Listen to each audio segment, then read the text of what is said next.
आशोचे Nitin, paper napkin है और क्या है? वो मुझे भी पता है, लेकिन ये लिपस्टिक का निशान किसका है? मुझे क्या पता। लेकिन फिर ये पेपर नैपकिन तुम्हारी जेब में कहाँ से आया? रूपा, तुम खामखा में शक कर रही हो। अरे कल रेस्टों में बैठा हुआ था क्लाइंट के साथ, कुछ हिसाब करना था, इस पे कर लिया, फिर पॉकेट में रख लिया। अब लिपस्टिक का निशान कैसे आया, किसका है? बस रहवा दो, तुम्हारा जरूर कुछ चल रहा है। मेरा कुछ नहीं चल रहा है, तुम्हारा दिमाग चल रहा है, और वहम का कोई इलाज नहीं होता।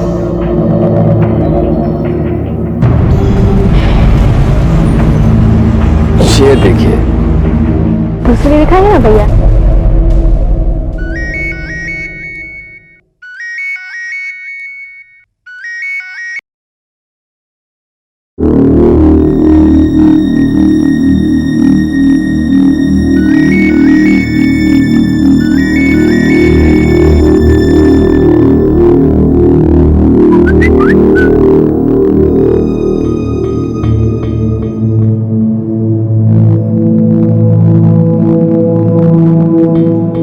हेलो नितिन, ये क्या नाटक है रूपल? हाँ? पहले खुद ही शक करती हो, फिर ना खाने की धमकी। अरे तुम जानती हो ना, इन दिनों भूखा रहना बच्चे के लिए अच्छा नहीं है। तो फिर तुम फोन क्यों नहीं उठा रहे थे? अरे कस्टमर के साथ था, अब यकीन नहीं आता, फोन दो क्या? बस बस बाबा, और सुनाने की जरूरत नहीं है। वो मैंने सॉरी बोलने के लिए फोन किया था। इट्स ओके, मेरी भी गलती थी। अब ऐसी चीज देखोगी तो रिएक्ट तो करोगी ना। मुझे भी थोड़ा शांति से समझाना चाहिए था, खास करके इन दिनों में जब तुम्हें स्ट्रेस लेने की बिल्कुल जरूरत नहीं है। लेकिन मेरा यकीन करो रूपल, वो लिपस्टिक का निशान कैसे आया मुझे कोई आइडिया नहीं है। नितिन ठीक छे, I believe you. Thanks. Take care, bye.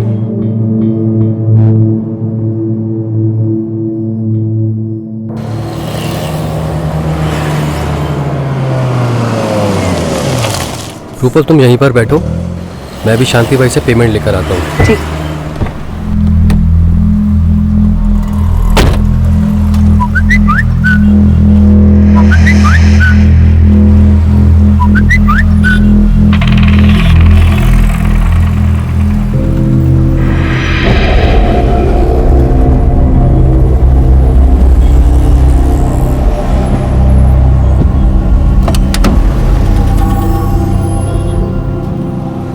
ये क्या है नितिन?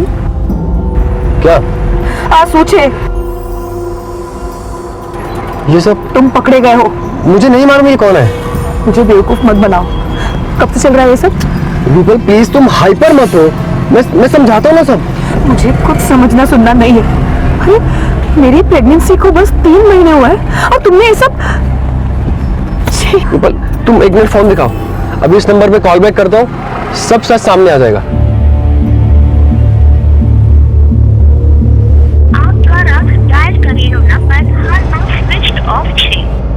देखो रूपल। नितिन, ये नाटक बंद करो, मुझे और बेवकूफ बनाना बंद करो। रूपल, मैं अपने बच्चे की कसम खा के। रहवा दो नितिन, बच्चे की झूठी कसम खाने की जरूरत नहीं है। देखो रूपल, तुम घर चलो। तुम खामखा में ओवररिएक्ट कर रही हो। नितिन तुम घर चलो।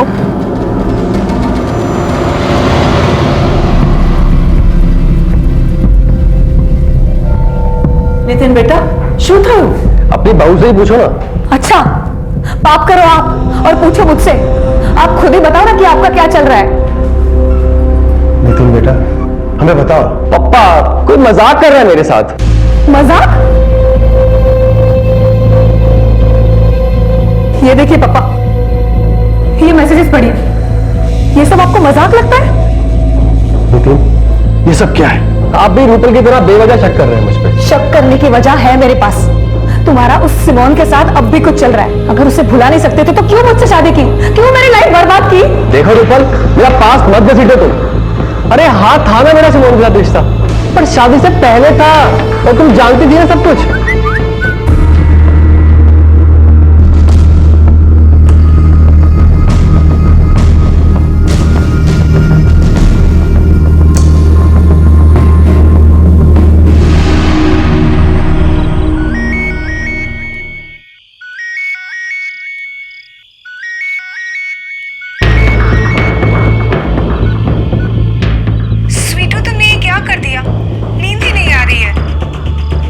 नींद नहीं आ रही है तो जहर खा ले।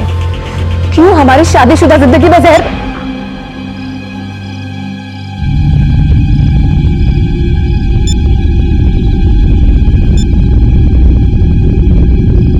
આપ દ્વારા ડાયલ કરેલો નંબર હાલમાં સ્વિચ ઓફ છે અથવા નેટવર્ક ક્ષેત્રની બહાર છે. કૃપા કરી થોડા સમય બાદ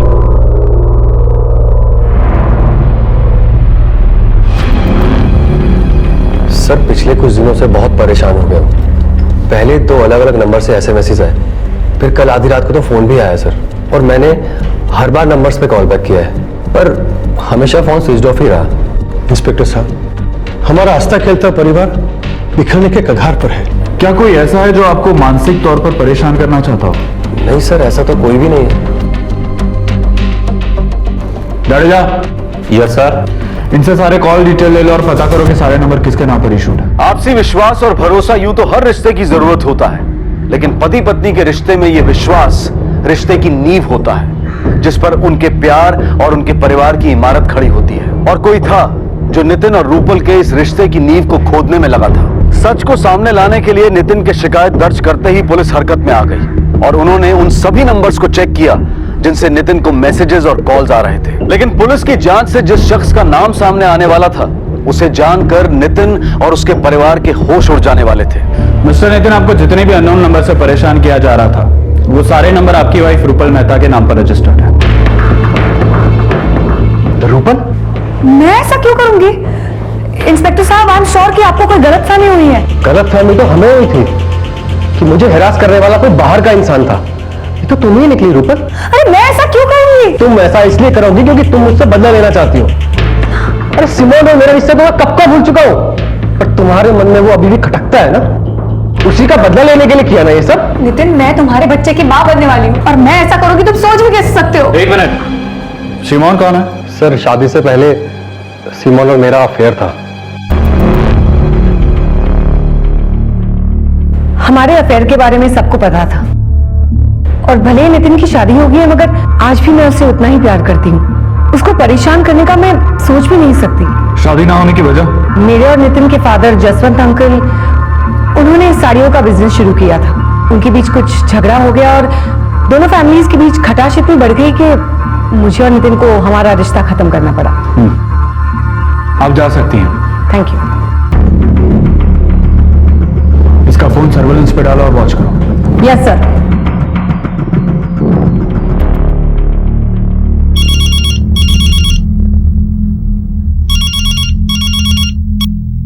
हेलो। हेलो जी, नमस्ते। नमस्ते। कल रात सूरत चलना था, भाई साहब की पार्टी है फार्म हाउस पर। क्या रेट है आपका एक नाइट का? कौन बोल रहा है? नाम क्या है तुम्हारा? अजी, नाम में क्या रखा है, दाम की बात करो ना। Just shut up.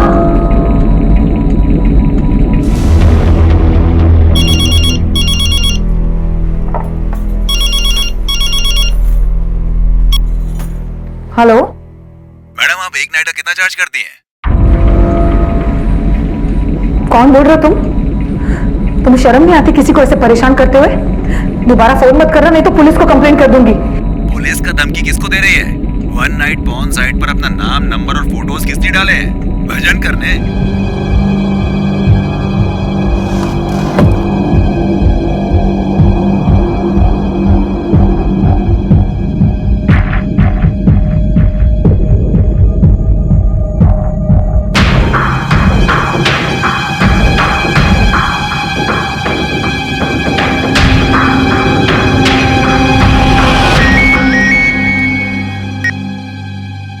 हाँ रूपल,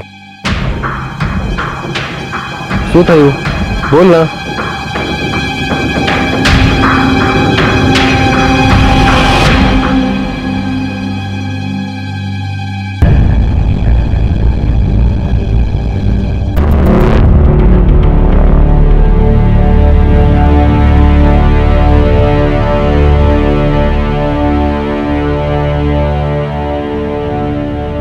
सर, अगर ये बात मेरे पति और परिवार को पता चल गई तो मैं उनको क्या जवाब दूंगी सर? देखिए, आप चिंता मत कीजिए, जब तक आप घर पहुंचेंगी ये साइट ब्लॉक हो चुकी होगी। सर, लेकिन सवाल ये है कि ये सब किया किसने? I mean, आपको किसी पर शक है? I really don't know sir कि इन सब के पीछे कौन है। पहले मेरे पति को मैसेजेस और कॉल्स करके कोई लड़की परेशान कर रही थी, फिर जब उनको परेशान करना बंद कर दिया तो सर मेरे साथ ये सब होने लगा। सर मुझे समझ में नहीं आ रहा है कि ये सब कौन कर रहा है और क्यों कर रहा है।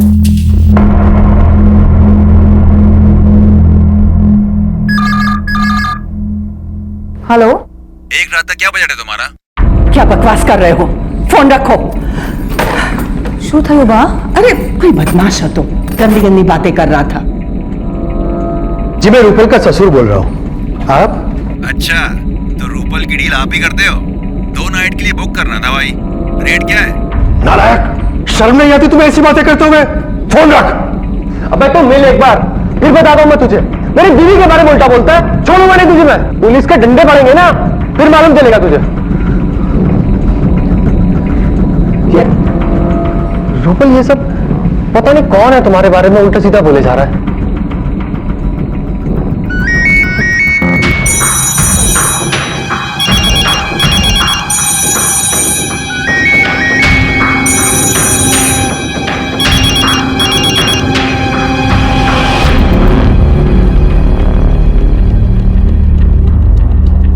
पिछली बार किसी ने रूपल जी के फोटोज के साथ साथ उनका कॉन्टैक्ट नंबर अपलोड किया था पॉर्न साइट पर, जो साइट हम ब्लॉक करवा चुके हैं। लेकिन फिर से किसी ने इनके कॉन्टैक्ट नंबर के साथ साथ आप सभी के कॉन्टैक्ट नंबर्स भी अपलोड किए हैं। हमें तो समझ ही नहीं आ रहा कि ये सब कौन और क्यों कर रहा है। सर इसके बारे में अगर किसी को पता लगा तो छीना मुश्किल हो जाएगा सर। देखिए आप लोग चिंता मत कीजिए, हम ये साइट भी ब्लॉक करवा रहे हैं। फिलहाल आप लोग जाइए, हम तफ्तीश कर रहे हैं।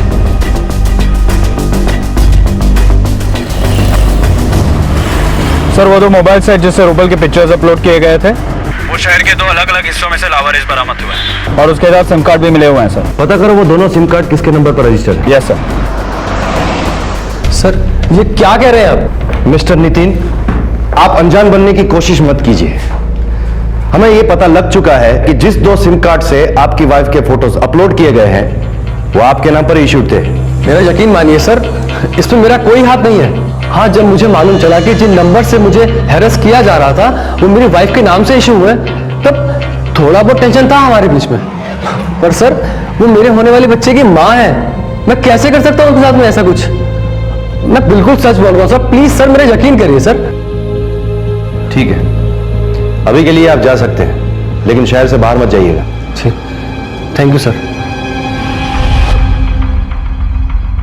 सर कहीं ऐसा तो नहीं कि ये पति पत्नी एक दूसरे को परेशान करने के लिए ये सब कर रहे हो? शायद रूपल को नितिन के अफेयर का पता चल गया हो और इसलिए वो उसे हैरेस कर रही हो और उसका बदला लेने के लिए नितिन उसे परेशान कर रहा हो सकता है। पता करो कि इस केस में जो भी सिम कार्ड इस्तेमाल किए गए हैं वो कहां से खरीदे गए हैं। शायद वहीं से हमें खरीदने वाले की पहचान का पता चल जाए।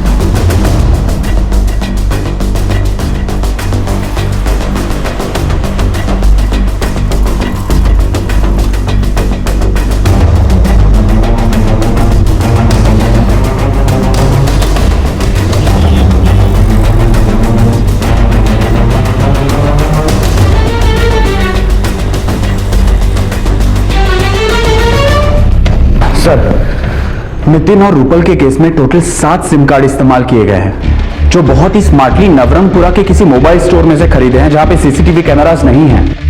अब 2 महीने पहले वहां कौन आया था, किसने ये सब खरीदा है, किसी को कुछ याद नहीं है सर।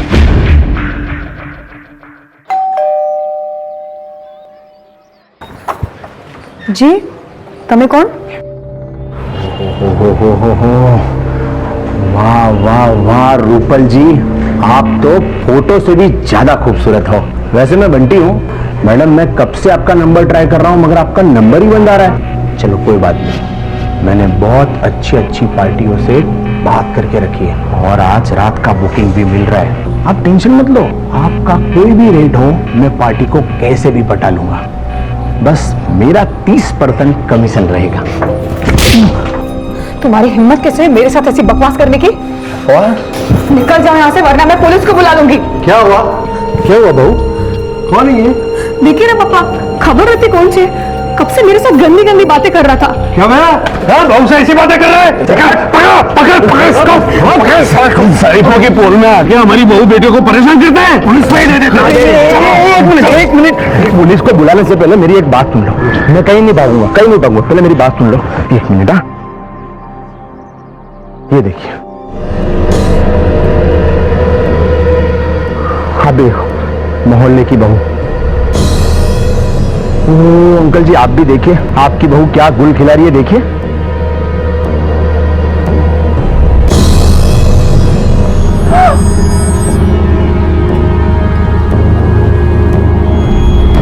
मोहल्ले वाले, ये देखिए दीदी, आप भी देखिए, आप भी देखो देखो भाई, देखो सब मोहल्ले वाले, देखो आपकी बहू बेटी क्या गुल खिला रही है, देखो। बुलाओ अभी पुलिस को।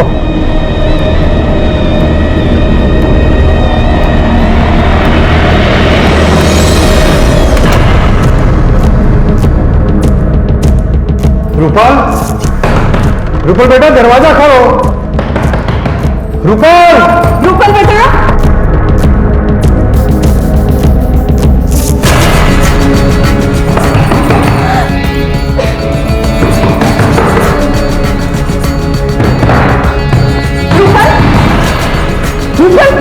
ये क्या कर रही है रूपल? पहली नजर में खुशहाल शादीशुदा जोड़े के बीच गलतफहमी पैदा करने की किसी तीसरे की कोशिश नजर आने वाली यह हरकत अब एक संगीन जुर्म के दायरे में आ चुकी थी। पहले रूपल की तस्वीर और उसका फोन नंबर एक पॉर्न साइट पर अपलोड कर दिया गया और अब देह व्यापार से जुड़े एक दलाल के मोबाइल फोन में रूपल का अश्लील वीडियो मिला था। कौन था वो जो पहले नितिन और अब उसकी पत्नी रूपल को निशाना बना रहा था, और क्यों, किस लिए? शादी से पहले नितिन की प्रेमिका रही सिमोन ने पुलिस को खुद बताया था कि भले ही नितिन की शादी हो गई थी, लेकिन वो अब भी नितिन से प्यार करती थी।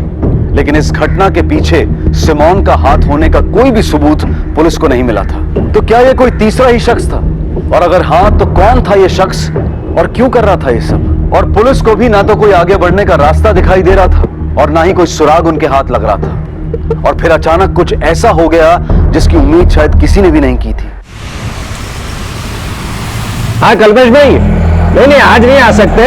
आज तो मैं और सरला अपनी बेटी रूपल की ससुराल आए हैं उससे मिलने के लिए। हाँ ठीक है। लगता है घर में कोई नहीं है। रूपल ने कहा था वो घर पर ही रहेगी। रूपल के सास ससुर गृह प्रवेश के लिए जाने वाले थे। रूपल को फोन कीजिए ना।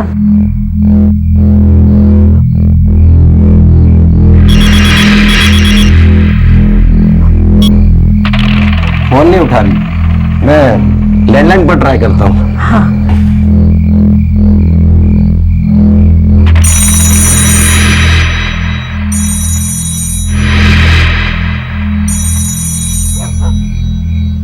कोई उठा नहीं रहा, लगता है घर में कोई नहीं है। आप एक काम कीजिए, नितिन कुमार को फोन कीजिए।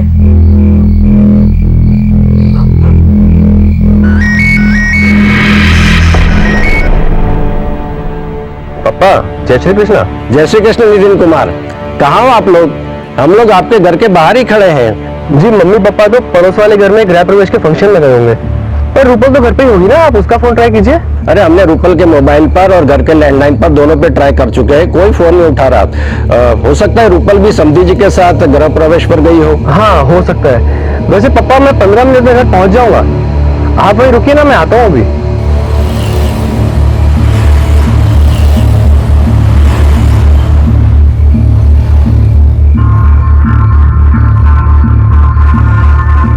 नितिन कुमार कब से खड़े हैं यहाँ पर?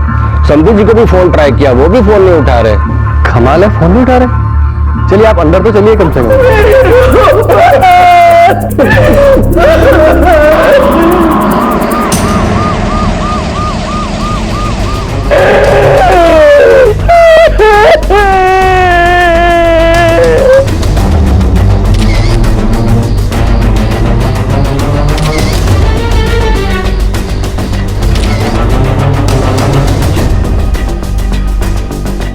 इन तीनों में से सिर्फ रूपल पे मल्टीपल स्टैबिंग की गई है।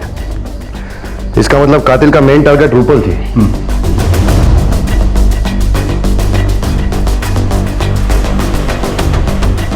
लगता है कातिल के साथ इनकी थोड़ी हाथापाई भी हुई थी। लेकिन सर घर में से एक भी सामान गायब नहीं हुआ है। इसका मतलब कातिल लूट के इरादे से नहीं आया होगा।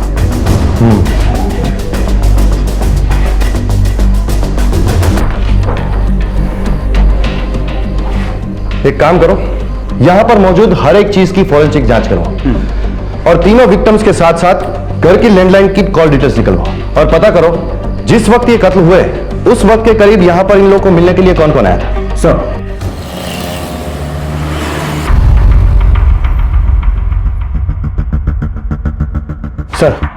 रूपल की कॉल डिटेल में से एक विकास त्रिवेदी का नंबर मिला है। मर्डर वाले दिन विकास की रूपल के साथ 2 बार बात हुई थी। एक सुबह में 11 बजे जो करीबन आधा मिनट उसकी बात चली होगी और एक दोपहर को 2:15 बजे और रात को 8 बजे से लेकर 8:30 बजे तक विकास के मोबाइल की लोकेशन रूपल के मोबाइल के लोकेशन के साथ दिखाई दे रही थी। इसका मतलब है रूपल के मर्डर से पहले विकास त्रिवेदी उसके साथ ही था। उठाओ उसे। सर वो मैं और रूपल एक दूसरे से प्यार करते थे, लेकिन तब मेरी लाइफ का कोई ठिकाना नहीं था। ना तो मेरे पास जॉब थी और ना ही मैं अपनी लाइफ को लेकर सीरियस था। बस यूं ही मौज मस्ती में लगा रहता था। फिर एक दिन रूपल के पापा को हमारे बारे में पता चला। उन्होंने मुझे बहुत धमकाया और अपनी फैमिली के साथ आनंद से अहमदाबाद शिफ्ट हो गए। उसके बाद से मेरा और रूपल का रिश्ता खत्म हो गया था। लेकिन तुम्हारी कॉल डिटेल्स तो ये दिखा रही है कि पिछले 2 महीनों से तुम रूपल के रेगुलर कांटेक्ट में थे। सर 4 महीने पहले मैं आनंद से अहमदाबाद शिफ्ट हुआ।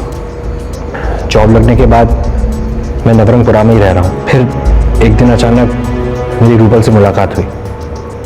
हमने नंबर एक्सचेंज किए और फिर हम अक्सर फोन पे बात किया करते थे। और जिस दिन रूपल का मर्डर हुआ रात को 8 बजे से लेकर 8:30 बजे तक तुम दोनों की फोन लोकेशंस भी एक ही दिखा रही है। इसका मतलब तुम रूपल के साथ थे। क्यों? सर जिस दिन रूपल का मर्डर हुआ मैंने उसे कॉल किया था। उसने ये बोल के फ़ोन काट दिया कि वो थोड़ी देर बाद मुझे कॉल करेगी। वो काफ़ी अपसेट लग रही थी सर। जब काफ़ी देर तक उसका कॉल नहीं आया तो मैंने उसे कॉल किया। रूपल क्या हुआ? तुम ठीक तो हो ना? विकास क्या हुआ रूपल? तुम रो क्यों रही हो? मेरे साथ क्या हो रहा है कुछ समझ में नहीं आ रहा है विकास। क्या बात क्या मुझे बताओगी प्लीज? मैं ऐसे फोन पे बात नहीं कर पाऊंगी विकास। ठीक है रूपल एक काम करते हैं, हम मिलते हैं। बताओ कहाँ मिल सकती हो तुम आज ही मेरे घर आ जाओ शाम को 8 बजे। रूपल तुम्हें क्या लगता है तुम्हारे इस हरासमेंट के पीछे किसका हाथ होगा? पता नहीं विकास, मुझे कुछ पता नहीं है, मगर मैं इतनी ज्यादा ह्यूमिलिएट हो चुकी हूं कि किसी को भी चेहरा दिखाने में मुझे शर्म आती है। अच्छा होता अगर मैं उसी दिन मर जाती। देखो रूपल, मैं जानता हूं कि इस वक्त तुम किस पेन से गुजर रही हो, लेकिन जो कुछ भी हुआ उसमें तुम्हारी गलती नहीं है। देखो अभी तुम अपना और अपने होने वाले बच्चे का ध्यान रखो और तुम्हें तो भगवान का थैंक्स बोलना चाहिए जो तुम्हें इतनी अच्छी सपोर्टिव फैमिली मिली है जो उस वक्त भी तुम्हारे साथ खड़ी है। उसके बाद मैं वहां से चला गया था। ठीक है, जब तक ये केस सॉल्व नहीं होता तुम शहर से बाहर नहीं जा सकते। जाओ। इसका मोबाइल सर्वेलेंस में डालो। और वो सिमोन की रिपोर्ट निकालने के लिए कहा था, क्या हुआ? सर हमने पता करवाया है। कत्ल के दिन शाम को 6 बजे से लेकर 11 बजे तक सिमोन रमणीक भाई के घर पे थी। सर ये वही घर है जहां पे पूरी पोर गृह प्रवेश के फंक्शन के लिए जमा हुई थी। नितिन के माता पिता मीना और जसवंत भी वहां पे गए हुए थे, लेकिन जसवंत भाई के ब्लड प्रेशर की वजह से उनको घर पे जल्दी आना पड़ा। सर जसवंत, मीना और रूपल के पोस्टमार्टम रिपोर्ट के हिसाब से उनकी हत्या शाम को 8 बजे से लेकर 9 बजे के बीच में एक तेज धारदार हथियार से हुई है। सर स्पॉट पे से हमें एक ग्लास मिला था जिस पर विकास के फिंगरप्रिंट्स के निशान है और इसके अलावा कोई भी अननोन आदमी के फिंगरप्रिंट्स के निशान हमें वहां से नहीं मिले। परमार, इस केस में हमारे 2 बड़े सस्पेक्ट थे, विकास और सिमोन। अगर विकास ने यह कत्ल किया होता तो वो इतना तो बेवकूफ नहीं है कि अपने फिंगरप्रिंट्स और फोन की लोकेशन नितिन के घर पे छोड़ दे। अब बची कौन? सिमोन। तो सिमोन तो सब पोर वालों के साथ उस दिन वास्तु पूजन वाले घर में थी, तो वो भी नहीं हो सकती। तो अब बचता है नितिन। लेकिन सर नितिन ऐसा क्यों करेगा? हो सकता है कि उसे विकास और रूपल के अफेयर के बारे में पता चल गया हो और जेलसी की वजह से उसने रूपल का मर्डर कर दिया। लेकिन सर कोई भी इंसान अपने माँ बाप की हत्या क्यों करेगा? यही बात तो समझ में नहीं आ रही है परमार। मुझे नितिन की मर्डर के दिन की सारी डिटेल चाहिए। वो कहां गया था, किससे मिला था, कहां रुका, सब चाहिए मुझे।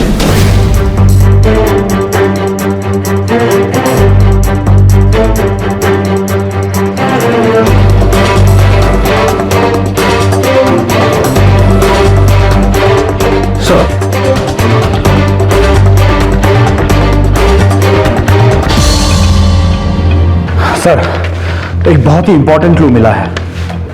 नितिन के क्रेडिट कार्ड के बिल डिटेल के हिसाब से उस रात को वो पालड़ी एरिया में शॉपिंग कर रहा था। उसने पहला बिल 7:45 को पे किया था और दूसरा बिल 10:10 को, और दोनों बिल के बीच में 2 घंटे 25 मिनट का गैप है सर। ताजुब की बात यह है सर कि उसने पहला बिल 3000 का पे किया था और जो दूसरा बिल है वो सिर्फ 102 रुपए का है, वो भी किसी मेडिकल स्टोर का। इसका मतलब उसने दूसरा बिल सिर्फ एलईडी खड़ी करने के लिए ही लिया है। हो सकता है वो पहले बिल और दूसरे बिल के बीच में घर गया, उसने खून किया और वापस आ गया। हाँ बोल। व्हाट?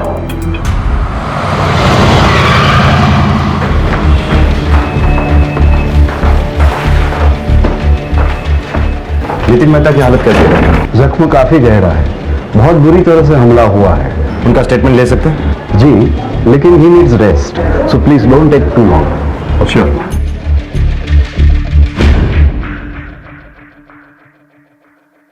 नितिन, तुम पर हमला किसने किया? विकास ने।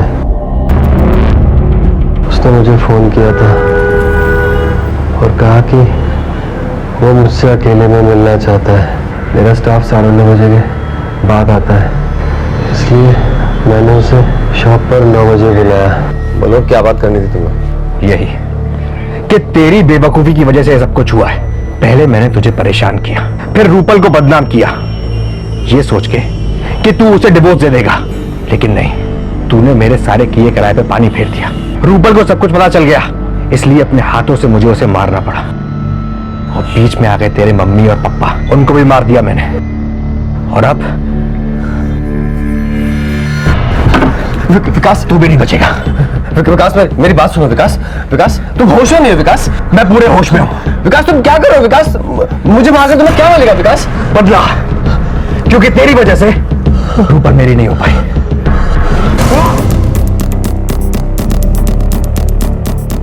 विकास को लेकर आओ। सर,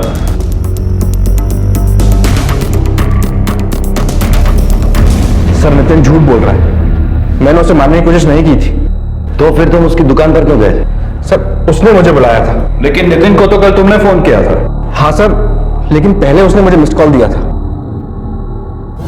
हेलो विकास। हाँ जी, कौन? मैं नितिन बोल रहा हूँ, रूपल का हस्बैंड।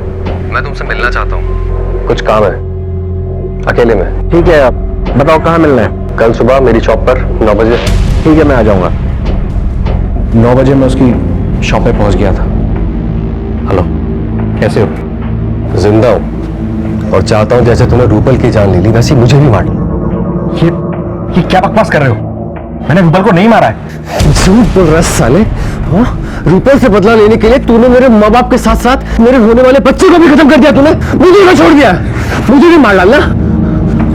पागल हो गए हो क्या? मैंने किसी को नहीं मारा है, तुम होश में तो हो ना?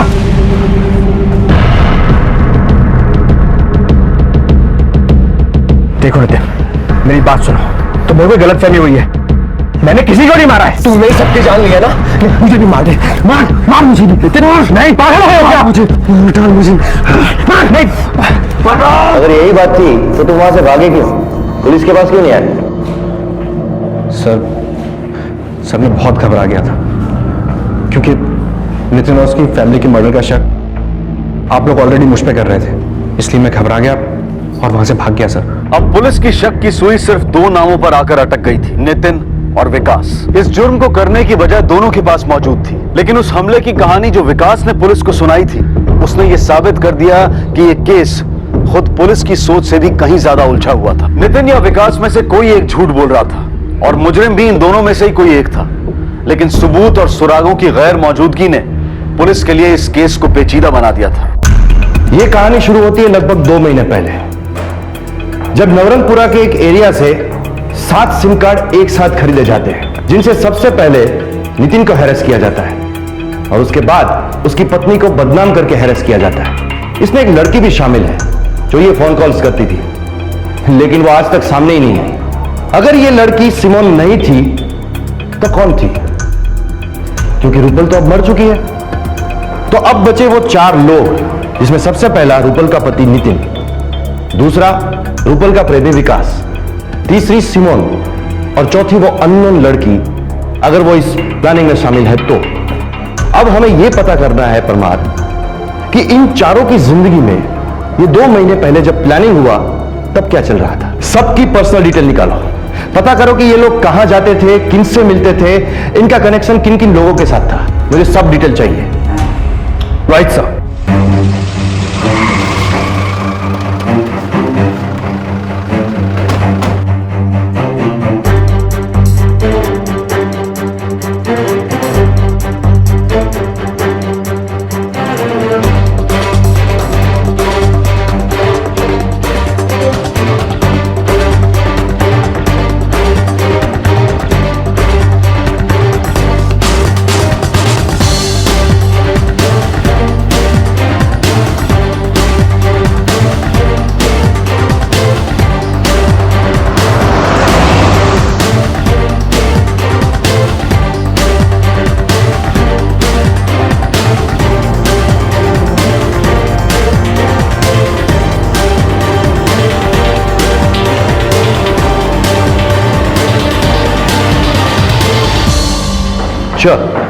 ओके सर, नितिन के क्रेडिट कार्ड बिल डिटेल में से एक बात सामने आई है।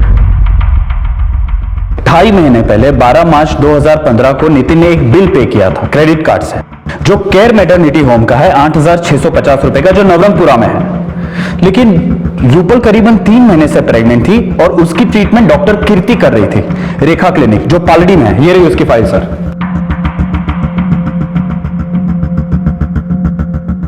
चलो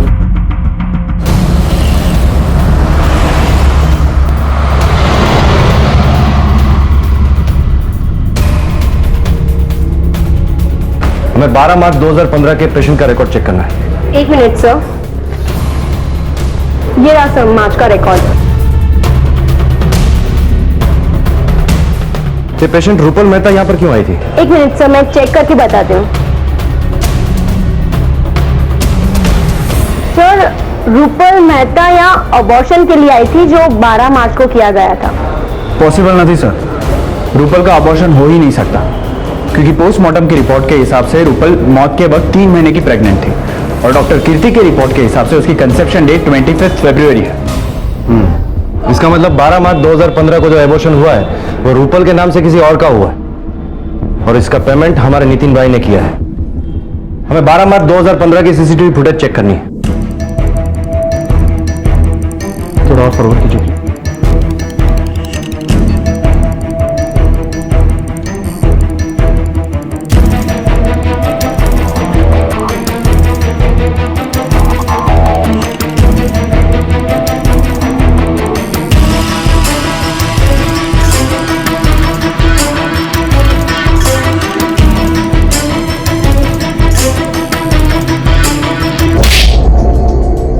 देख, तेरी मासूदा सिमोन सब बयान कर चुकी है। जो भी है सच सच बता, क्यों तुमने अपने परिवार को इतनी बेदर्दी से मौत के घाट उतार दिया?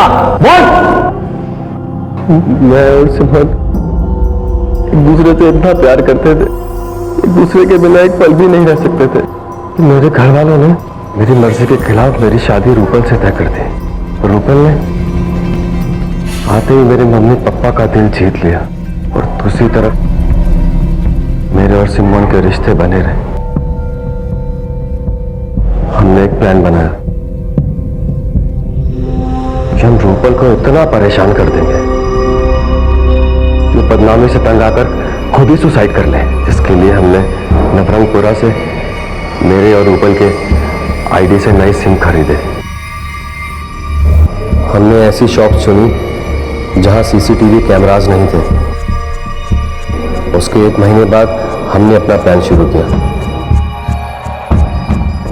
सिमोन ने मुझे उन नंबर से एसएमएस और फोन कॉल्स करने शुरू किए। स्वीटू तुमने ये क्या कर दिया? नींद ही नहीं आ रही है। नींद नहीं आ रही है तो जहर खा ले। मुझे पता था बात जब घर तक पहुंचेगी तो रूपल के पास सुसाइड करने के अलावा कोई चारा नहीं बचेगा। हमारा प्लान कामयाब हो रहा था, लेकिन एंड मौके पर मम्मी पापा ने रूपल को सुसाइड करने से बचा लिया। अब हमारे पास ज़्यादा वक्त नहीं था, क्योंकि सिमोन के घर वाले उसको शादी करने के लिए दबाव डाल रहे थे। रूपल को मारने के अलावा कोई चारा नहीं बचा था। हमने रूपल के मर्डर की प्लानिंग की और जानबूझ करके वो दिन चुना जब मेरे घर वाले और आसपास के लोग गृह प्रवेश के फंक्शन में गए थे। हम दोनों पर किसी को कोई शक ना हो, इसलिए सिमोन भी 6 बजे से रात 11 बजे तक गृह प्रवेश के फंक्शन में ही थी और मैं मार्केट में शॉपिंग कर रहा था।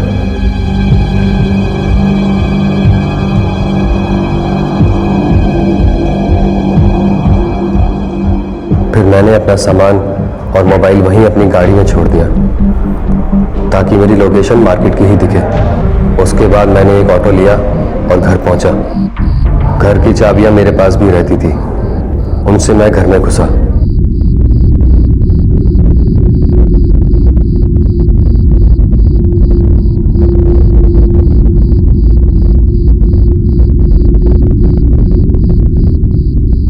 अरे नितिन, तुमने तो मुझे डरा ही दिया। तुम तो देर से आने वाले थे ना?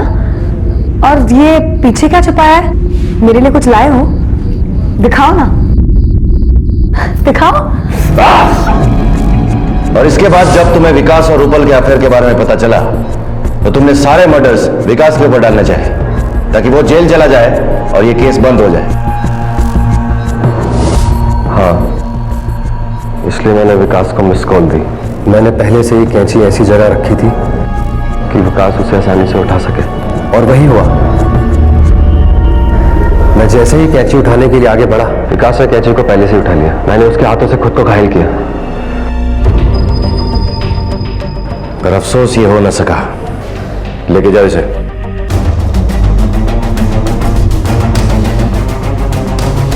नितिन और सिमोन की दलील थी कि उन्होंने जो कुछ भी किया वो अपने प्यार को पाने के लिए किया, लेकिन हत्या, धोखा, झूठ और फरेब का प्यार जैसी पवित्र भावना से कोई भी रिश्ता आखिर कैसे हो सकता है? नितिन और सिमोन ने जो किया उसकी वजह उनका प्यार नहीं बल्कि उनकी गलत सोच और विकृत मानसिकता थी, जिसका खामियाजा 3 बेगुनाहों और एक बच्चे को भुगतना पड़ा जिसने अब तक इस दुनिया में कदम भी नहीं रखा था।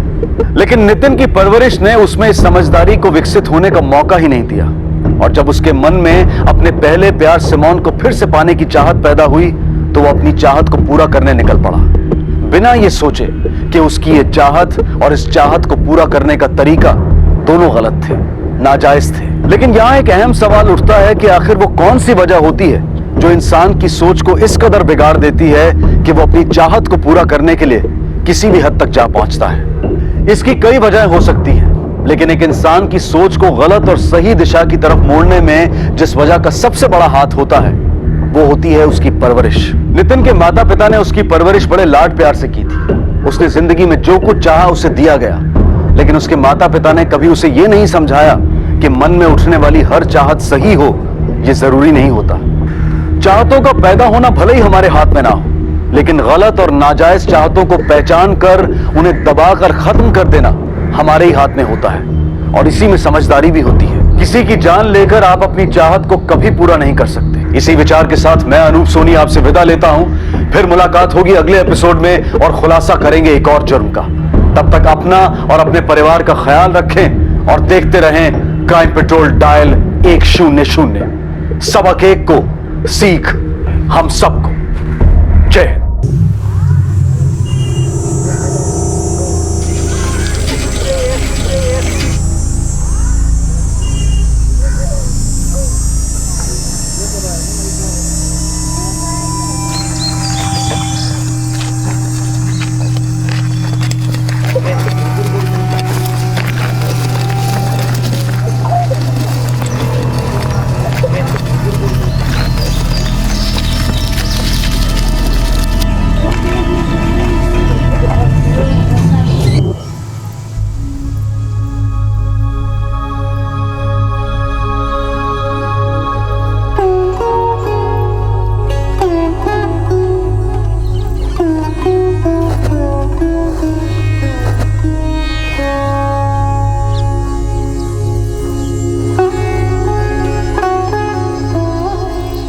बहुत अंधेरा है ना अंदर, पर तू चिंता मत कर, मैं हूँ थारे साथ।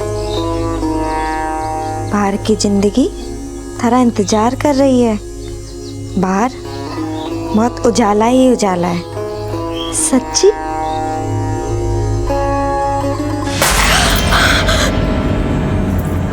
कौन है? कौन है वहां पर? कौन है?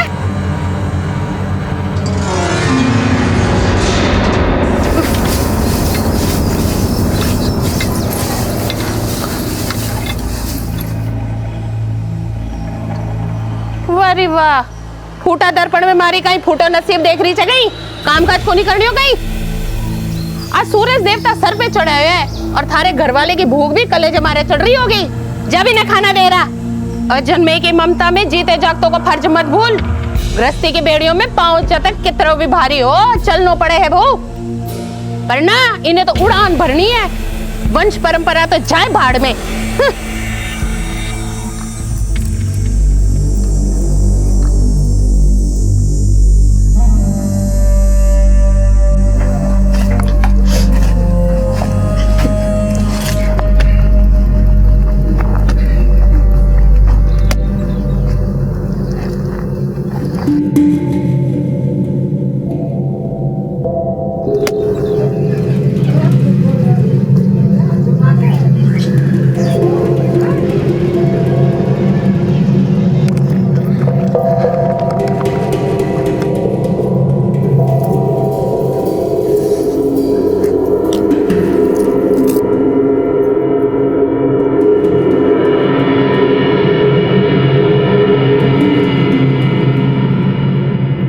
जोगी,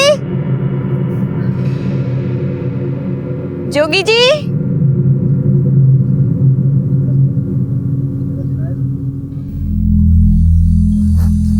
जोगी,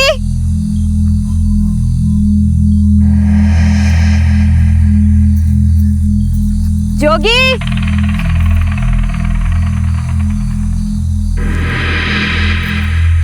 जोगी,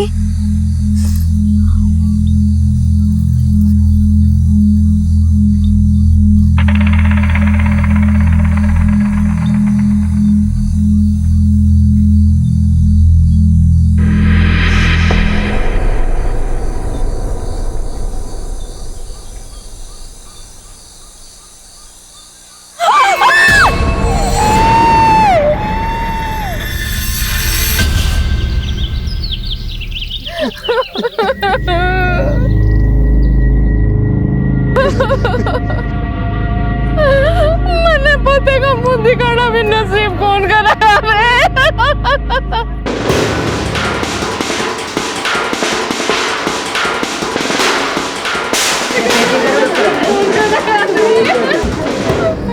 हटिए हटिए इधर। हटिए, पीछे हटिए, चलिए हटिए पीछे, पीछे हो जाओ, पीछे होइए आप।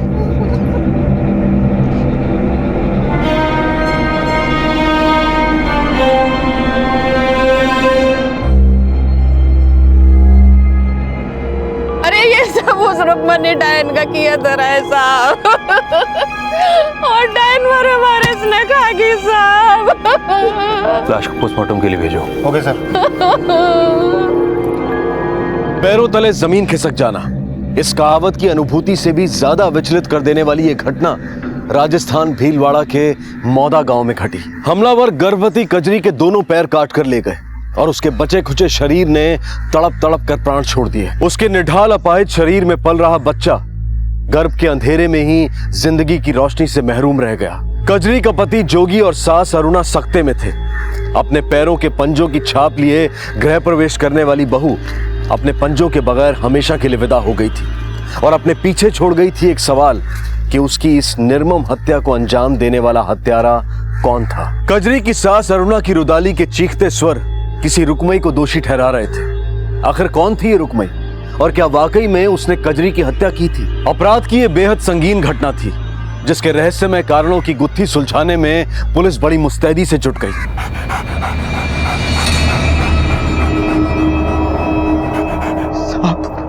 साहब जब मैं कजरी ने ढूंढते ढूंढते यहाँ आयो साहब, तुम्हारी कजरी यहाँ तड़प रही थी साहब। ढूंढते आयो मतलब? वो तो खाना देने आई थी ना तुझे। नहीं साहब, मैं तो यहाँ था ही नहीं, मैं तो पास वाले गांव में खाद लेने गया था साहब। हमने सोचा साहब अब ऐसी हालत में उसका यहाँ आना ठीक नहीं है, तो वापसी में मैं खुद ही खाना खा के आ जाऊँ। लेकिन जब मैं घर पहुंचा साहब,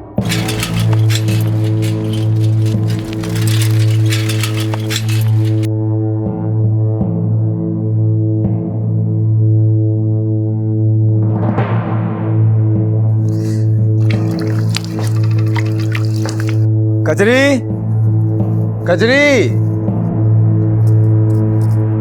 अरे जोगी तू क्या हो? कजरी तो थारे वास्ते खेत में खाना लेर गई छे और बिन्ने तो बड़ी देर होगी बेटा, हाल तक आई भी कोनी। पर तू अन्नी ने कहीं कर रहे हो? मैं तो बाजार गयो तो सोचो वापसी में खाना खाते हुए चलो। लेकिन माँ, तू तो इतनी समझदार है ना, इस हालत में तूने उसे खेत में भेज दिया। तो कहीं सर पे बिठाए रखूं कहीं? माँ तू भी ना। कजरी, कजरी, कजरी, कजरी, कजरी, जोगी, कजरी, कजरी, ये क्या हुआ कजरी? कजरी, हमारी घरवाली ने साहब यहाँ तड़प तड़प के दम तोड़ दिया साहब।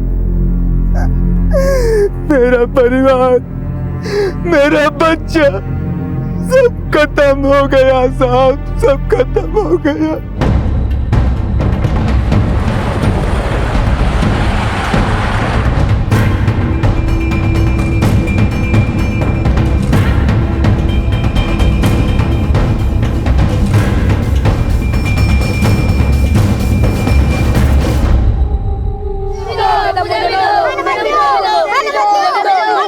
हटो बच्चों, हटो हटो, क्या रहे?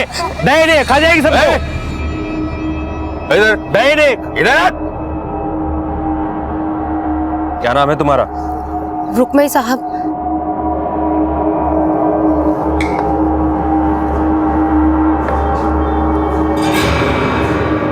P low.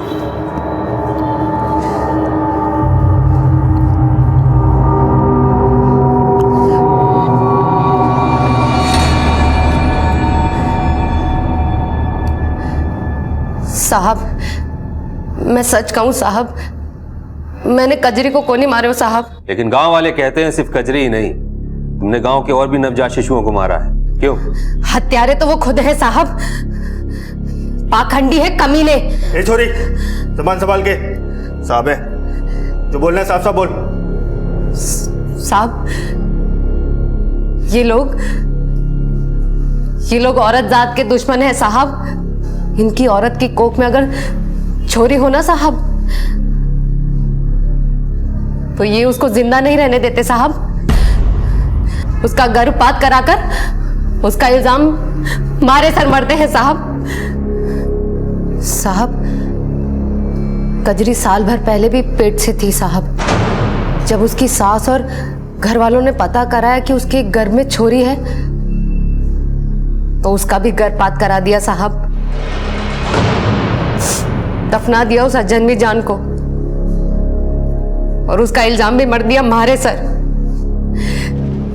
और अब जब कजरी अपनी टाबर को पेट में लेके मर गई, तो भी इल्जाम मारे सर पे। कोई ऐसे ही आरोप नहीं लगाता, कोई ना कोई वजह तो रही होगी। वजह हमारी फूटी किस्मत है साहब।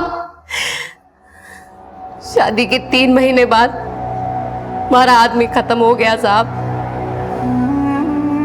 तब तक हमारी गोद भी नहीं भरी थी साहब। एक मजबूर औरत को सहारा देने के बजाय ये सब लोग मने जली कट्टी सुना रहे हैं साहब। मने दोष दे रहे हैं साहब कि मैं अपना पति ने खा गई साहब। मैंने डायन किया है साहब, मैं काम नहीं करी साहब, मैं डायन को नहीं साहब।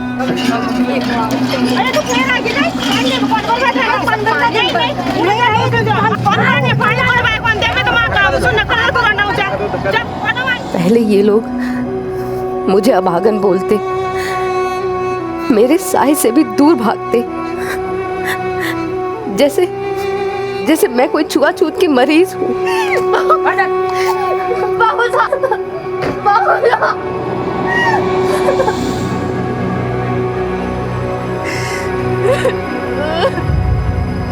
और फिर अपने पाप को मेरे सर मरने के लिए मुझे डायन बना दिया साहब।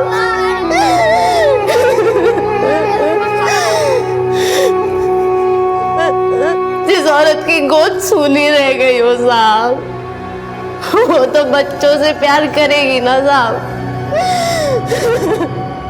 ये लोग अपने बच्चों को मेरे पास नहीं आने देते साहब।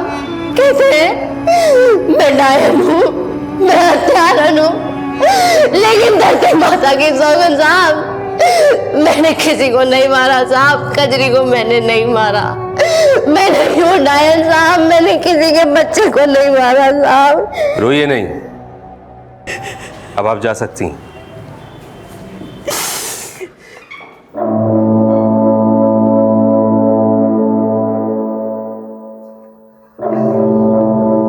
योगेंद्र, इस रुक्मणी पर नजर रखो और पता करो कि आसपास ऐसे कितने हॉस्पिटल्स, क्लिनिक्स और नर्सिंग होम हैं जहां पर इलीगल तरीके से सेक्स डिटर्मिनेशन टेस्ट होते हैं। और हाँ, कजरी का भी ऐसा कोई टेस्ट हुआ तो पता करो।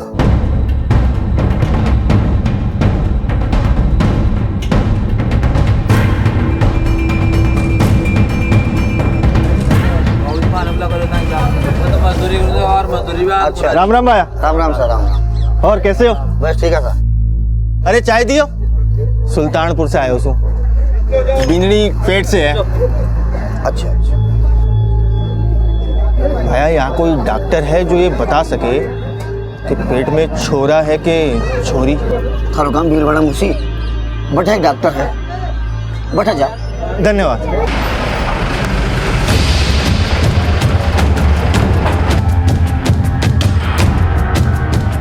डॉक्टर, ओ भाई चलो, हमें आपकी क्लिनिक की तलाशी लेनी है। लेकिन क्यों? सर्च वारंट है हमारे पास। लेकिन सर आप मुझे बताएंगे सर हुआ क्या है? अभी सब पता चल जाएगा। और आपको कोई गलतफहमी हुई होगी सर, उसमें पेशेंट्स की फाइल्स है सर, यहाँ पे पेशेंट्स की। ये देखिए। ले चलो इन्हें साथ में। चलिए डॉक्टर साहब। लेकिन हुआ क्या है? अभी सब पता चलेगा, आइए साथ। अरे आप बताएंगे नहीं क्या?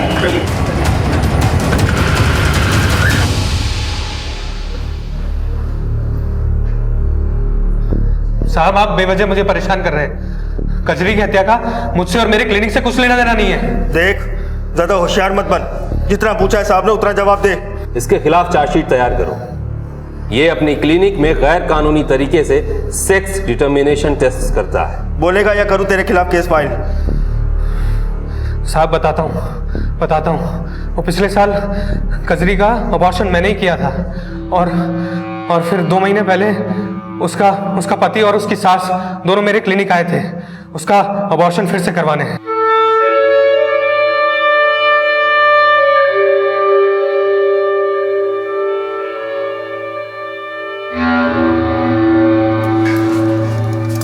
क्या हुआ डॉक्टर साहब? उसके गर्भ में छोरी है। छोरी? डॉक्टर साहब, मैंने ये छोरी नहीं चाहिए, आप बच्चा गिरा दो। नहीं, पिछली बार भी मैं आप लोगों को ये बात करने से रोक नहीं पाई थी, अरे इस बार नहीं। क्या बोल रही है तू? बोल क्या रही है? तू माँ की बात काटेगी? डॉक्टर साहब, मुझे ये बच्चा नहीं चाहिए। मैं अपनी बेटी को जन्म जरूर दूंगी, नहीं करवाना मुझे गर्भपात। देख कजरी, मेरी बात सुन। मेरी बात सुन। अच्छा किया तुमने जो सच बता दिया, लेकिन जो क्राइम तुमने किया है उसकी सजा तुम्हें जरूर मिलेगी। सर गाँव वालों से पूछताछ में एक बात सामने आई है कि कजरी की हत्या से पहले उसका पति अक्सर उसे पीटा करता था और उसकी सास भी उसे पसंद नहीं करती थी।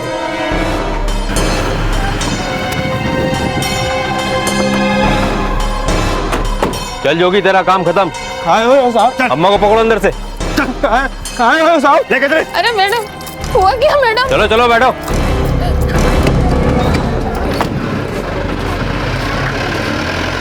खुद एक औरत होके तो अपनी जात की दुश्मन बन गई, शर्म कौन नहीं आई तुझे? साहब, वंश छोरी हो सको नहीं, छोरों से आगे बढ़े हैं साहब। मैं सब माने हो साहब, लेकिन वो ना तो हमारी कोई बात सुनती थी ना समझती थी साहब। बस इसी बात से गुस्सा था, लेकिन उसे मारा नहीं साहब हम लोगों ने। जो एक अजन्मी छोरी को मार सकते हैं, वो एक बेसहारा गर्भवती को तो मार ही सकते हैं।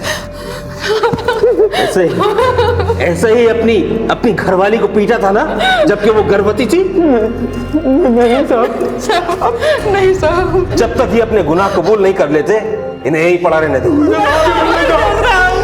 माफ कर दो साहब।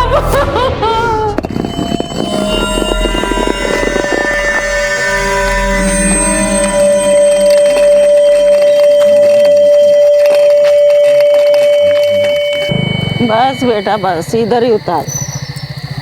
तू जार बलि का जानवर ले रहा। बलि का जानवर बिना संकल्प पूरा को नहीं हो। हाँ? ठीक है माँ, जा बैठे पूजा कर। मैं जानवर लेके आ रहे हूँ। हाँ।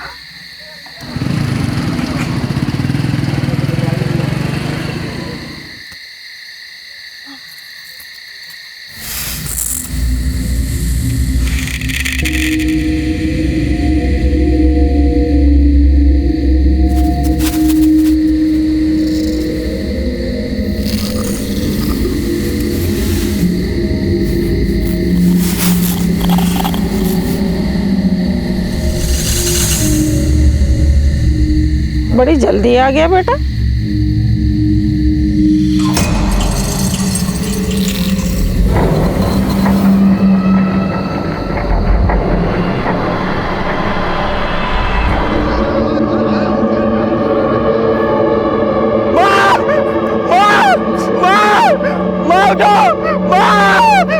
क्या हो गया? अपने कुल देवता को प्रसन्न करने के अंधविश्वास में जानवर की बलि चढ़ाने आई बूढ़ी अम्मा को खुद किसी ने मौत की बलि चढ़ा दिया। देवस्थान कहा जाने वाला यह वीराना एक भयानक मंजर का प्रतीक बनकर रह गया। खून के धब्बे, कटी फटी लाश और चील कौओं की ललचाई चीखें गांव वालों के अंदर कपकपी पैदा कर रही थी। लेकिन वहां कुछ ऐसे नासमझ भी थे जो इस हत्या को अपने खोखले अंदाजे लगाकर नरबली जैसी भ्रांतियां फैला रहे थे। पुलिस जब घटना स्थल पर पहुंची तो उन्हें बूढ़ी अम्मा और कजरी की हत्याओं में समानताएं दिखाई दी। हत्यारे दोनों ही पीड़ितों की टांगे काट कर ले गए थे। क्या पुलिस को यहाँ कोई ऐसा सुराग मिलेगा जो उन्हें अपराधियों तक ले जाए? लाश को पोस्टमार्टम के लिए भेजो।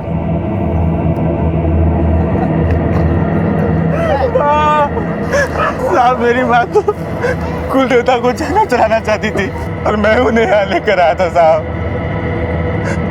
उन्हें हाथ छोड़कर मैं जानवर लेने चला गया साहब, और जब मैं वहां से आया तो तुम्हें किसी पे शक है? मुझे कुछ समझ में नहीं आ रहा साहब। बोला मेरी माँ को कोई ऐसे क्यों मारेगा? योगेन, आसपास देखो, कहीं ना कोई सुराग हमें जरूर मिलेगा।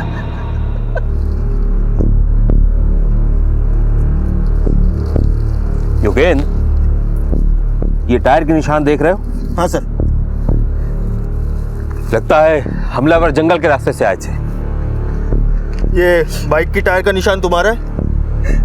नहीं साहब, मैं तो कच्चे रास्ते से आया था। इसकी फोटो खींचो।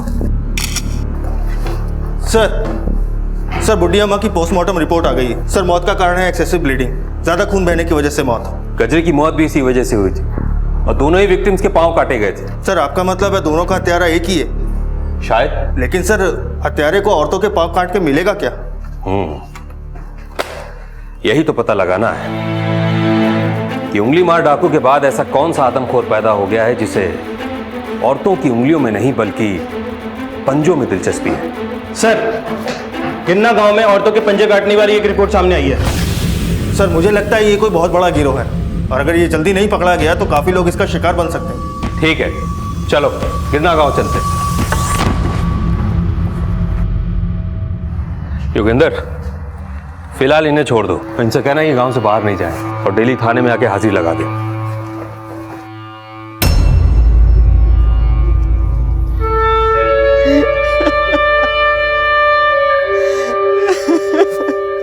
साहब, काले कोई बारसू पत्थर फेंक्यो। कौन है? कौन है? कौन था वो? मालूम को नहीं साहब, हमारी घरवाली बोली कोई दिखाई को नहीं दियो। जब तुम्हारी घरवाली के साथ ये हादसा हुआ तो उसके साथ कोई था? मर बेटो साहब, बेटा, क्या तुम हमें बता सकते हो ये सब तुम्हारी माँ के साथ कैसे हुआ?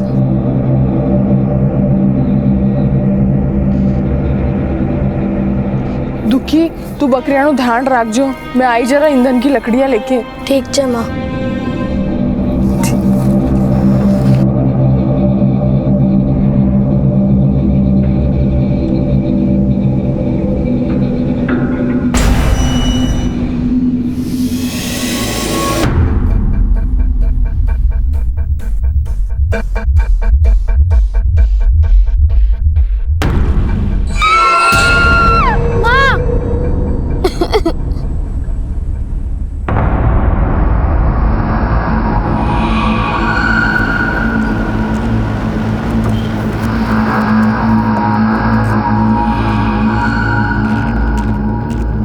किधर है बेटा? सर वो रही जगह।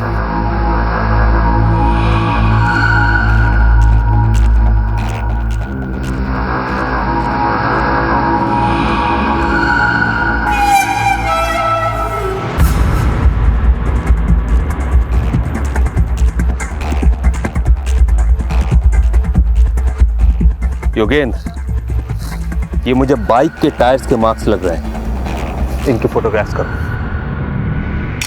मौदा गांव की बूढ़ी अम्मा के मर्डर स्पॉट्स के जो टायर के निशान मिले हैं वो गिरना गांव की धनिया के मर्डर स्पॉट से बिल्कुल अलग है। सर, मौदा गांव के टायर के निशान पुराने जबकि गिरना गांव के टायर के निशान नए।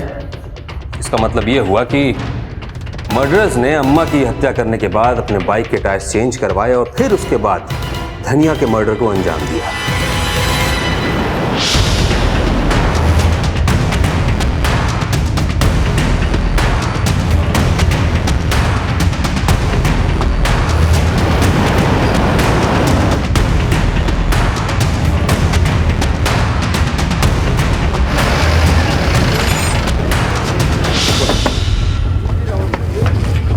सुनो, क्या तुम्हारे पास दो लड़के आए थे बाइक के टायर ट्यूब चेंज करवाने?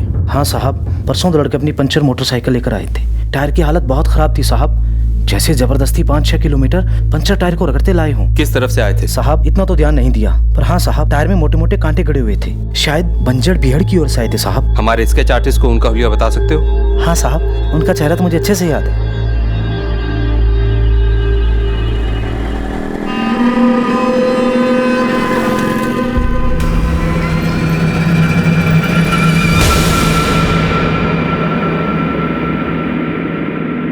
जल्दी जल्दी खाना बांध दे, आज फिर देर हो गई है।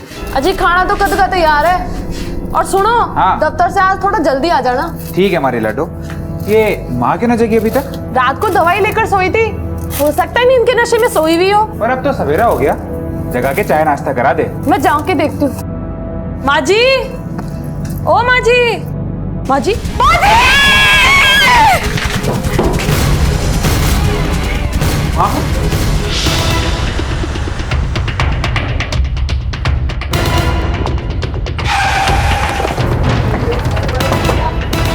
हटो पीछे, पीछे हटो।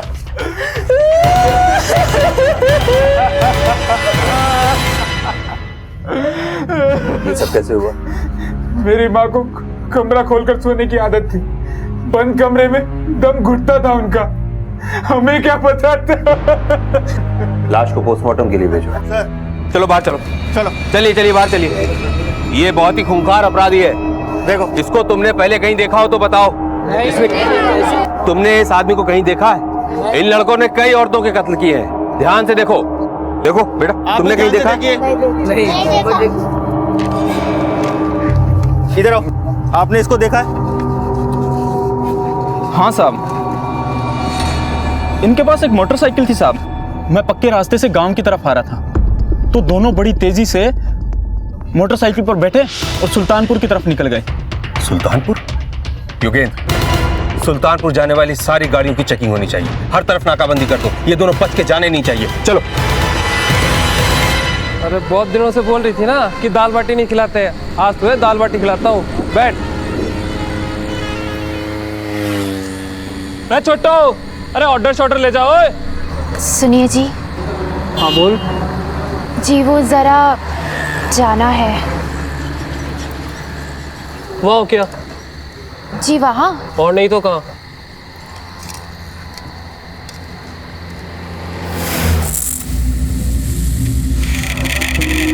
सुनिए जी। हाँ बोल। जी वहाँ तो बड़ा सुनसान है, आप भी साथ चलिए ना। अरे थारे साथ 7 जन्म जीने मरने की कसमें खाई है, इसका मतलब यह तो नहीं है कि जहाँ भी जाएगी मैंने साथ लेके जाएगी। जा जा जल्दी जा। हो क्या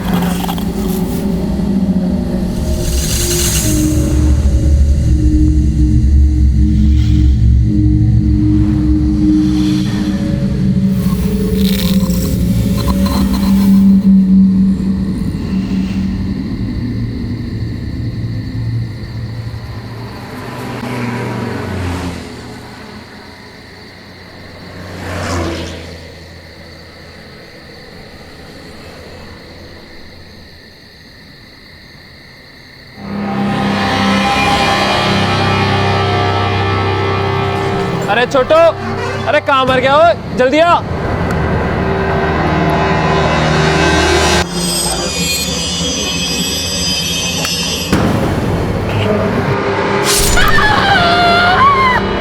कालिंदी,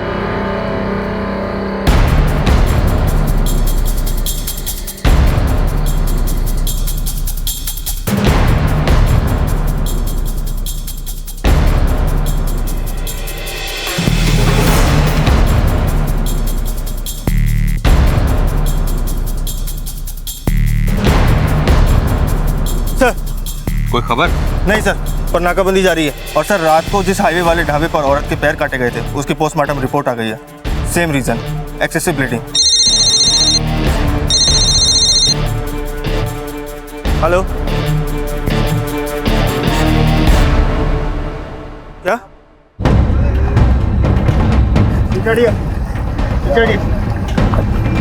साहब मैंने ही फोन किया था आपको। सर कटे पैरों का डीएनए टेस्ट हो गया है। कजरी, धनिया, बुढ़िया मोया समेत जितने भी विक्टिम्स हैं सभी के डीएनए टेस्ट मैच हो गए और वो कटे पैरों के हिस्से उन्हीं के थे सर। Any other information? एक बात और सामने आई है, जितने भी विक्टिम्स के पैर कटे थे उनके पैरों में चांदी के कड़े थे और बुढ़ी अम्मा के पैरों में तो आधा किलो के कड़े थे सर। इसका मतलब ये हुआ कि उन हमलावरों ने उन औरतों के पांव को सिर्फ इसलिए काटा क्योंकि उन्होंने उसमें चांदी के कड़े पहने हुए थे। Come with me. ये रहा भिलवाड़ा, राइट? मौदा, वर्दी, गिरना, जसदा और सुल्तानपुर, इन्हीं इलाकों के बीच में सारी वारदात हो रही है, isn't it? हमने यहां हर जगह नाकाबंदी कर रखी है, लेकिन फिर भी वो हमलावर हमारी गिरफ्त में नहीं आ पाए हैं। ये यहीं रह के ऑपरेट कर रहे हैं। योगेंद्र, वो चांदी बेचते हैं। समझ गया सर। इन इलाकों में जितनी भी गहनों की दुकानें हैं सब जगह तहकीकात करते हैं।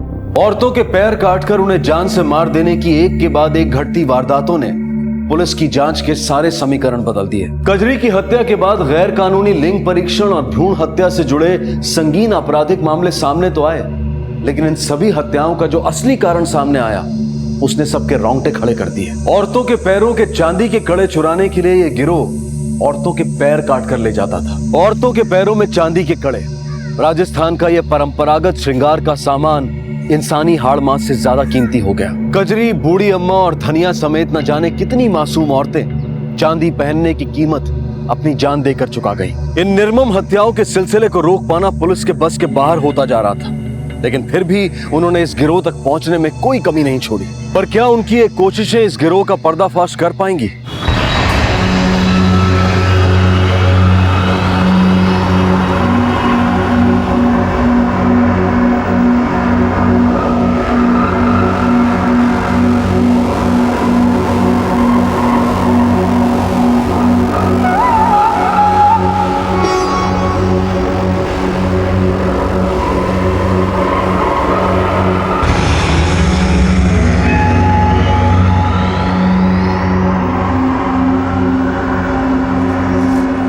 छोटू, हाँ काम चालू कर दे।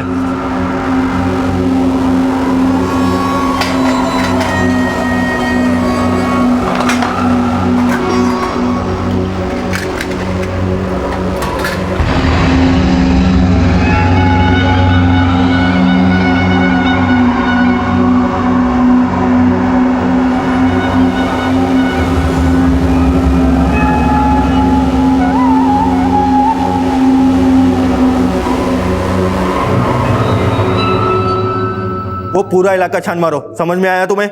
मुझे कोई एक्सक्यूज नहीं सुनना।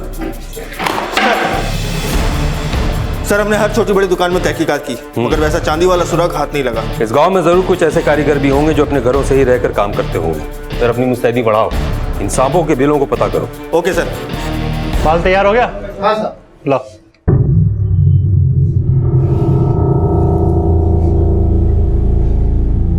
हींग लागे ना फिटकरी और रंग भी आवे चोखा।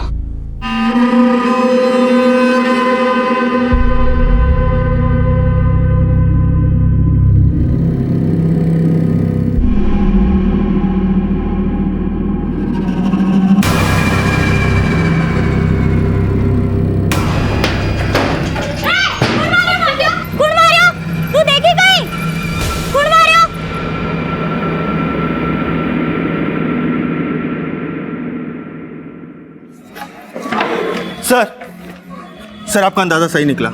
बीडी गांव में एक मनोहर नाम का आदमी है जो पहले आर्टिफिशियल ज्वेलरी का काम किया करता था, लेकिन आजकल चांदी का बिजनेस करता है सर।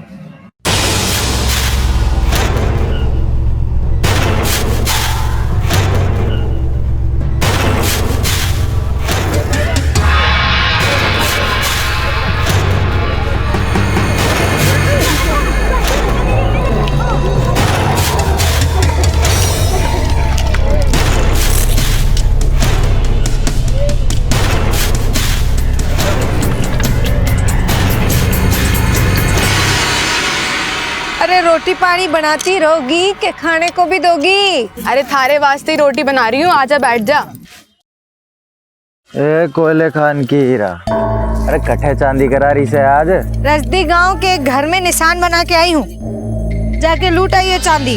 घर पूरा वीरान है और दिन में घर की औरत कुआं पर पानी भरने जाती है। भैया अब थे इतनी चांदी ले रहा हो तो मैं अपने बनावट के पैसे छोड़ देता हूँ। बोलो अब तो खुश? अब जो चांदी का भाव है तोल के उतने पैसे दे देना। भाया मन में विश्वास ना होवे, चांदी तो काली पड़ जाती है, ये तो चमक रही है। तो आदमी भोला है पर मैं बेईमान कौन? तेरे को तसल्ली करनी है तो चल अंदर। आओ भैया, चांदी बस चांदी होती है, नई पुरानी ना होती। अरे काली पड़ी चांदी को भी पिघला के नई बना देते हैं।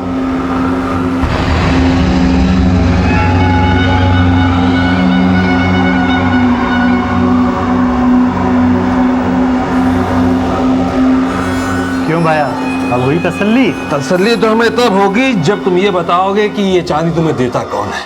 चल चार छोड़ो, बता दो साहब, बस करो साहब, बता दो। मैं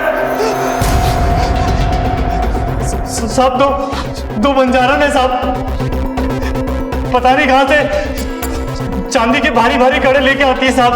सच कह रहा हूँ साहब, इससे अलावा मैं कुछ नहीं जानता साहब। मैं तो बस उससे चांदी खरीद लेता हूँ साहब कम दाम पे। कहाँ रहती है वो? बंजारन है साहब, उनका क्या ठिकाना, पर हाँ जब भी उनके कोई माल हाथ लगता है तो वो पीसीओ से फोन करके बुला लेती है साहब। योगेंद्र, आसपास जितने भी बंजारों के ठिकाने हैं वहां जाके पता करो, ये सच बोल रहा है कि झूठ? सर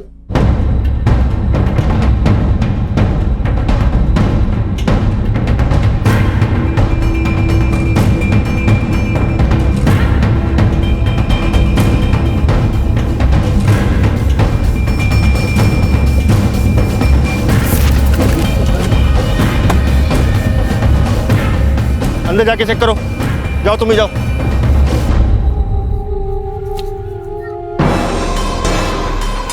कोई मिला? सर कोई भी नहीं है अंदर, सब बोरे बिस्तर बांध के चले गए।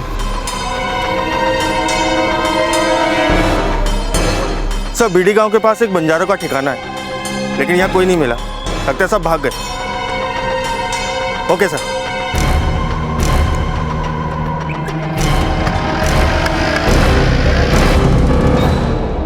योगेंद्र सर, इधर आओ, ये देख रहे हो रेड मार्क्स?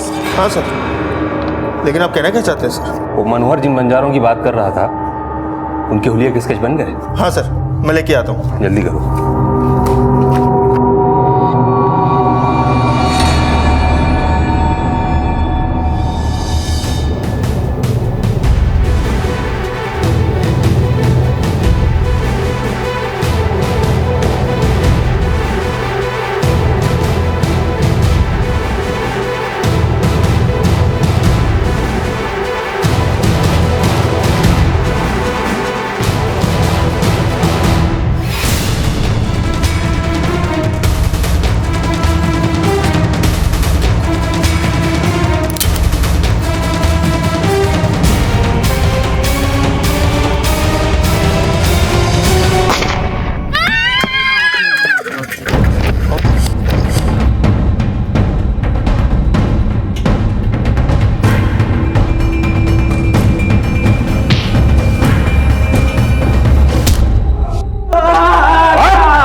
दो साहब, माफ कर दो साहब। मैं भाग्य मार के जीने वाला लोग है साहब। गरीबी ने हमारी बुद्धि फेर दी साहब। कितनों को मारा है? कितनों को मारा कि गिनती भी भूल गए? नहीं साहब, मैं लोग खाली चांदी कड़ा के लिए ये सब लोग करा साहब। चांदी के लिए लोगों की जानें ले ली? चंडालो, किसको बेचते हो ये चांदी? हम तो हमारी कबीले की औरतों को चांदी दे देते थे साहब, माफ कर दो साहब। क्या नाम? क्या? हीरा साहब और मिश्री साहब।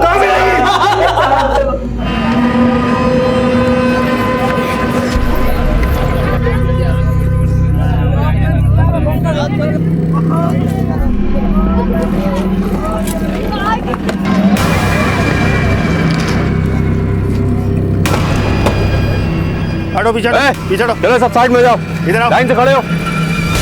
देखो, हमें सिर्फ हीरा, मिश्री और सेफ्टी से मतलब है। उन तीनों को हमारे हवाले कर दो, हम तुम्हें छोड़ देंगे।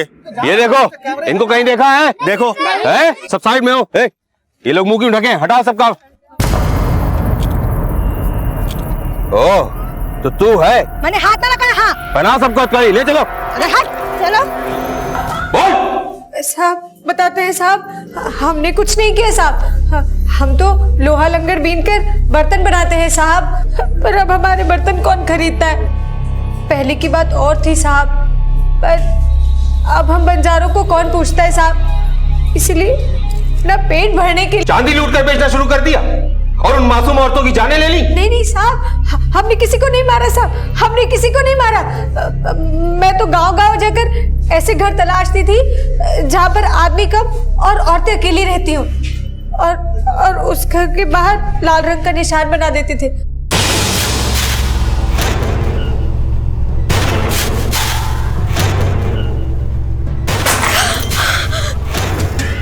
कौन है?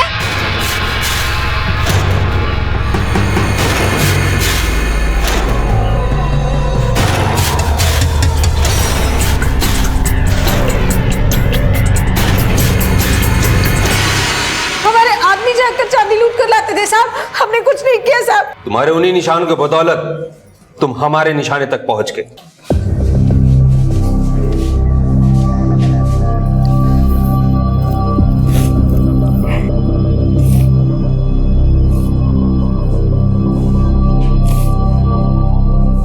एक जगह से दूसरी जगह पलायन करने वाले बंजारों के रेले में मौत के कुछ ऐसे सौदागर थे जिन्होंने कुछ स्थानीय आवासियों को जिंदगी के अंतिम पलायन की ओर भेज दिया, जहां से वो कभी लौटकर नहीं आ सकते। सभी अपराधियों को उनके अपराध के अनुसार सजा सुनाई गई, जो कुछ भटके हुओं को समय रहते सुधर जाने की सीख देती है, और आम इंसान को भी कि वो इन अपराधियों का निशाना बनने से पहले ही सतर्क हो जाए। अब मैं अनूप सोनी आपसे विदा लेता हूं, फिर मुलाकात होगी अगले एपिसोड में एक और चौंका देने वाले केस के साथ।